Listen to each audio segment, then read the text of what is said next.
sure I'd agree strongly with everything Hadyn said, but as Frank indicated, I would want to go much further to sketch out a pretty radical view of the state of the globe and, by implication, a radical view of the sort of changes we have to make and the sort of alternative that we have to aim for, which my team generally calls the simpler way.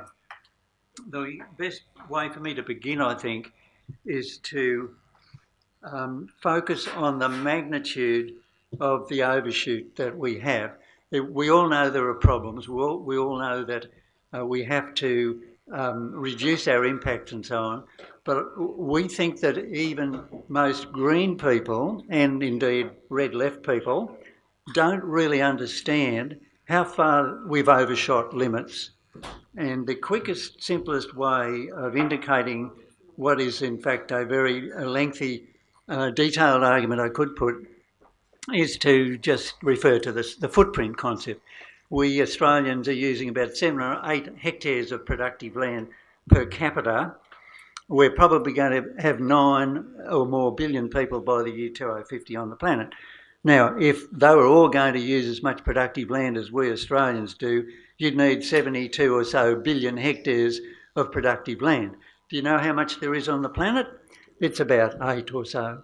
So there you have a simple multiple of about a 10-fold overshoot in the resource intensity of the way of life we take for granted.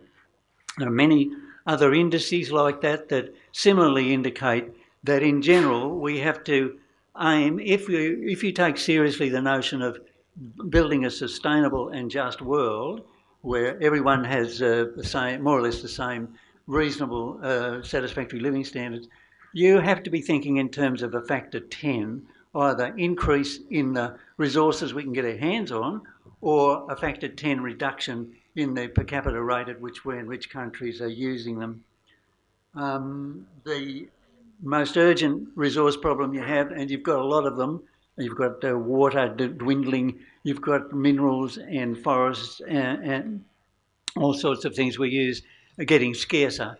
But energy is our most urgent problem. Let me just say a little bit about oil to try and scare you if you're not already scared, because the oil situation is what we depend very much on. Your near future, the next 10 years or so, is going to depend on what happens, especially with fracking. The conventional oil supply has peaked. It's on a fairly lengthy sort of wobbly plateau.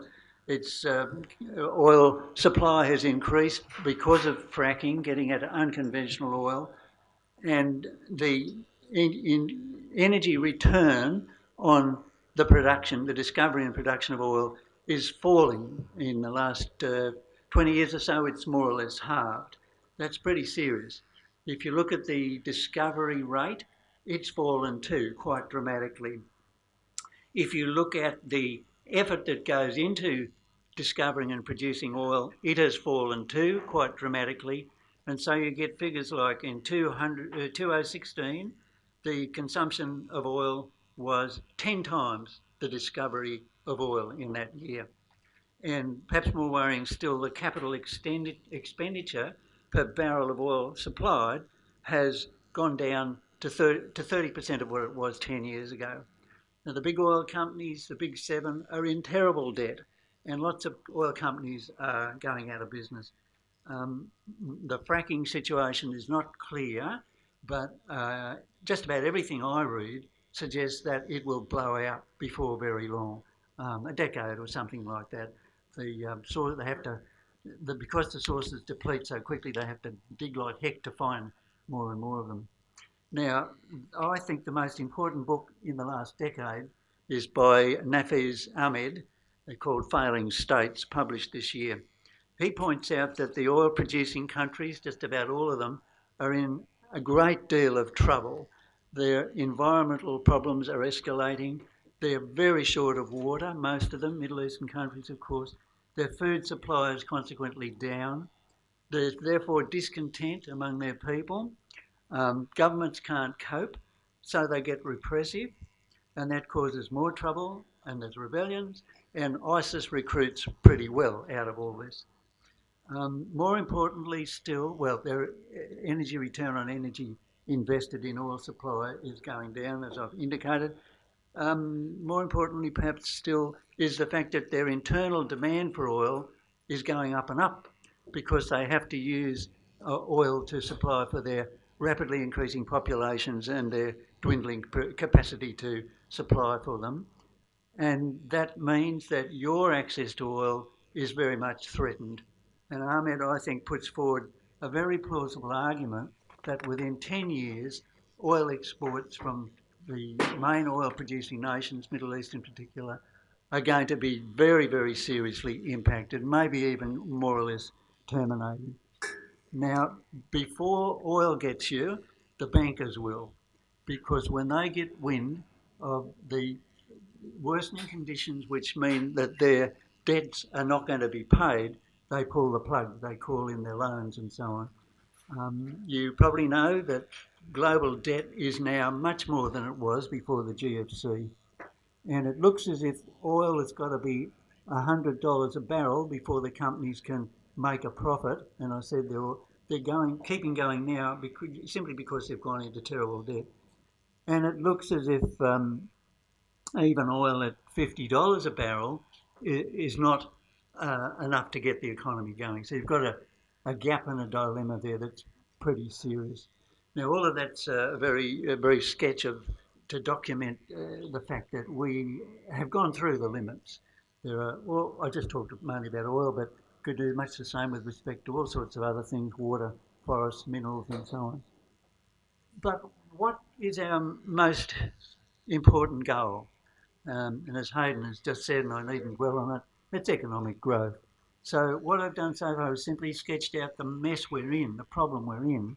You've got to add to that what that problem will look like when we pursue economic growth in a limitless way, and that is, of course, the unquestioned supreme goal of all the conventional minds, politicians, economists, academies and so on. And again, the magnitude is what matters here. Just assume we have 3% growth till 2050, which means the economy then would be churning out maybe 3 times as much every year. If 9 billion people were then on the GDP per capita we would have in 2050, and we were able to do that, if we were able to do that, the world would be producing about 20 to 30 times as much stuff every year, 20 to 30 times the resource demand and so on. So again, it's the magnitude of the mess we're in and where we're going that really matters. And again, I'm saying I think a lot of green people and red left people don't really appreciate that and therefore underestimate the radical nature of the changes we'd have to take seriously if we're really on about a just and sustainable world for all. And that predicament, that basic limits to growth predicament, is the major cause of all your big problems. It's obviously the cause of the multifactorial environmental problem. Far too much producing and consuming going on, use of habitat and so on, dumping of waste back into the system. It's also the cause of deprivation and poverty in the third world because the resources are flowing to us, not to them, not to the satisfaction of the urgent needs of some 5 billion people. It's also the cause of peace, conflict and war in the world. And many in the peace movement, I think, don't get it. They don't realise that if you insist on living affluently and getting more and more affluent over time, then you had better remain heavily armed because you're going to have to make sure by force, skullduggery or otherwise, you can keep getting your hands on far more than your fair share of the global resource supply. And a lot of skullduggery, CIA activity, etc., is about maintaining the empire that provides you and me with the comfort and affluence that we have. So again, if you really want a peaceful world, you have to take seriously the suggestion that we've got to move to systems and lifestyles that allow us to live on a far, far lower amount of resource consumption. One could also talk at some length about quality of life issues. Quality of life in rich countries is not very good. What's our biggest health problem? It's probably depression. You have an economic system which is geared to cranking up those levels of production consumption all the time, and that means priorities resources, policies go to maximising increasing business turnover. They don't go to thinking about and promoting what makes for a good community, good social cohesion. The main things that make for satisfaction in life are things like good health, good family relations and purpose. So many of our problems are just due to lack of purpose. And one of the crucial things about capitalism is that it takes purposes away. It allows Walmart to take the jobs, the little businesses in the town, and people get dumped. So one of the main concerns of Aboriginal people, of course, is nothing to do, no purpose. And I'm hinting ahead here, the simpler way is really good at meeting that need, providing people with purposes. Now, that's just a quick reference to the fact that you cannot solve these problems in this economy, as Hadyn and so many detail. It has to be a zero growth economy. It has to be more than that. You have to degrowth. You have to have degrowth down to a small amount of production and consumption, far less than we have now. And that means the end of capitalism. It means you cannot let the profit motive determine what's done. My own view, and many my lefty friends don't like this, but my view is that we could have a place in a good world for private enterprise in the form of little firms, little farms, where people can enjoy doing their own thing, because I'm a homesteader and I'm quite happy with that way of me having the control of whether I plant tomatoes or strawberries here, as long as that so-called free enterprise sector is under very careful social control. So you have town assemblies and discussions and referenda deciding how to intervene and control if some baker is setting out to become a tycoon and take over the town. The common retort to this general critique of the limits and the economy, of course, is a technical fix line of argument. I just want to quickly say that is utterly absurd. If you look at the numbers, you cannot expect increasing recycling, technical advance and efficiency to solve the problems. The problems are far too big for that. And I'll just say a little more about the decoupling thing that Hadyn mentioned. The decoupling thesis is that, yes, we can go on increasing GDP and at the same time reducing the resource consumption rates. We decouple the two.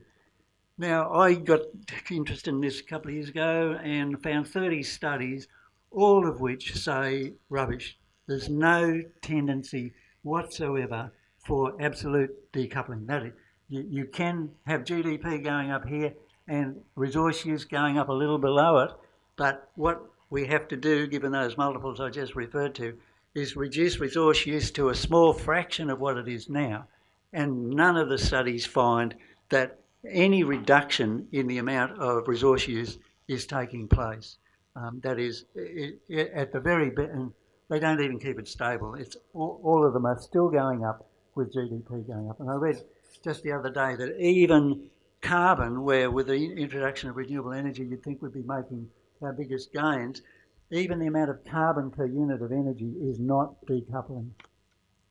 Okay, I could go on and on with the critique, but what I've tried to focus on is this magnitude concept, and it seems to me that a lot of red and a lot of green people don't grasp that very well, and therefore don't realise that the solution has to be some kind of simpler way of a radical sort. We have to work out how can we organise our economy, political system, settlement geography, such that we have a very good quality of life in a way that all the world's people could share. Now, I happen to think that is very easily done, technically, and on the Simpler Way website, if you'd like to get more detail on all this, have a look at the simplerway.info. One of the documents I've got there is 50-odd pages of analysis of the suburb near me, where I look at the areas you could grow food on and collect water and whatever. And I think you could do it on a tenth of what we now consume in that suburb while increasing the quality of life. And I've recently read about an eco-village where indeed that's what they do. They do cut their resource use rate to that level. A key part in our argument is that only the simpler way can do it. Let me try and illustrate. Think about eggs. Eggs at the supermarket are produced by shipping, ore mines, factories, agribusiness producing food, food factories, lots of people in suits sitting at computers with degrees. Now, my eggs don't involve any of that. And if you have small integrated settlements as your basic unit, there will also have to be bigger things like the steelworks. But in a highly integrated permaculture kind of setup, your animal waste instantly become nutrients, go back into the soil. You don't need trucks. And the animal wastes are not a problem to be dealt with. They're a virtue, an input to other parts of the system.